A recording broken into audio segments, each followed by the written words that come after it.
déclaré vainqueur le candidat de l'UDPCI, Mabri Touakes Albert Abdallah, avec 77,31% des suffrages exprimés. La proclamation des résultats provisoires débutée la nuit du lundi devrait se poursuivre mardi et faire connaître la nouvelle majorité du Parlement qui ne devrait pas échapper au camp du président Alassane Ouattara. Selon des résultats officiels provisoires, Yasmina Oueni, candidate indépendante, a obtenu à Cocody 56% des voix contre 32% pour Afoussiata Bamba Lamine, ministre de la Communication.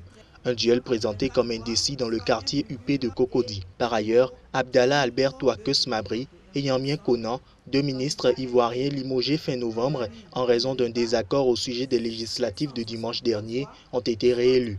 Lundi, la presse ivoirienne saluait dans son ensemble un scrutin qui s'est déroulé dans le calme, soulignant toutefois une faible participation à ces législatives. Le président Alassane Ouattara attend une solide majorité pour achever son deuxième et dernier mandat.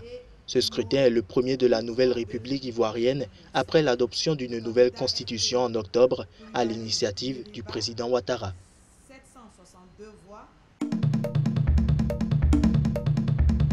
La paralysie était totale ce mardi matin à Kinshasa, alors que la population de la bouillante mégalopole choisissait massivement de rester chez elle. Des groupes de jeunes faisaient brûler des pneus ou montaient des barricades dans les rues de plusieurs quartiers de la ville. Tôt ce matin, des affrontements impliquant des tirs ont été rapportés dans plusieurs quartiers, malgré le déploiement de plusieurs policiers militaires dans les deux plus grandes villes de la République démocratique du Congo, où l'opposant historique, Étienne Tshisekedi, a appelé le peuple à ne plus reconnaître le président Joseph Kabila, qu'il accuse de coup d'État. Plusieurs habitants ont fait état de morts en divers endroits, ce qui n'a pu être vérifié. Joseph Kabila compte se maintenir en poste jusqu'à une passation de pouvoir avec un nouveau président élu. Suspendu samedi soir, les pourparlers destinés à permettre l'instauration d'un régime de transition politique associant la majorité sortante et l'opposition étaient censés reprendre mercredi. Leur avenir apparaît cependant incertain après l'annonce lundi soir d'un nouveau gouvernement dirigé par Sami Badibanga, transfuge de l'UDPS, le parti de Tshisekedi. Le nouveau cabinet est le fruit d'un accord de partage du pouvoir conclu en octobre entre la majorité et une frange minoritaire de l'opposition.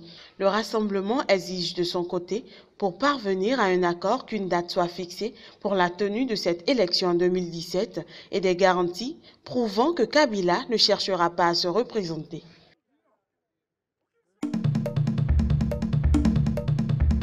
La police berlinoise a annoncé que le conducteur du poids lourd avait délibérément foncé sur la foule. Angela Merkel a confirmé ce matin qu'il s'agissait d'une attaque terroriste.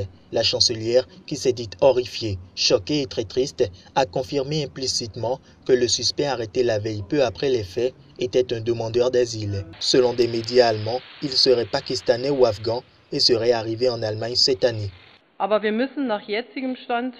De ce que nous savons, nous devons supposer que c'est une attaque terroriste. Je sais que ça sera particulièrement dur pour nous de l'accepter s'il est confirmé que la personne qui a commis cette attaque demandait la protection et l'asile en Allemagne. L'enquête s'oriente vers une attaque au camion bélier, similaire dans ces circonstances à celle de Nice. Elle est revendiquée par le groupe État islamique. Pour rappel des faits, un camion a foncé sur la foule lundi soir dans un marché de Noël dans le cœur de Berlin-Ouest, faisant 12 morts et au moins 40 blessés. Les témoignages décrivent tous une même scène d'horreur. Sur la base d'un témoignage, la police a interpellé lundi soir, à environ 2 km des lieux du drame, un homme supposé être le conducteur du véhicule. Un Pakistanais arrivé le 31 décembre 2015 en Allemagne par la route des Balkans. La police berlinoise et le parquet fédéral, compétents dans les affaires de terrorisme, ont ensuite reconnu que leur service n'était en réalité pas certain que l'homme interpellé soit le chauffeur du camion meurtrier, jugeant vraisemblable que le vrai conducteur soit en fuite et potentiellement armé.